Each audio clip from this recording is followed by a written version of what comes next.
Hello Bob, malam ni aku nak akan jalankan misi kita seperti yang kita plan. Gerak perlahan, jangan tergesa-gesa. Baik, saya jaga bahagian belakang. Bagus.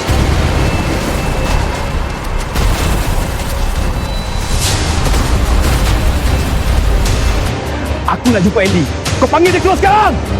Apa yang kau cuba buat, Sia? Kau ajak tim ESR masa tungkar! Kau tengok sendiri hidup kau akan musnah.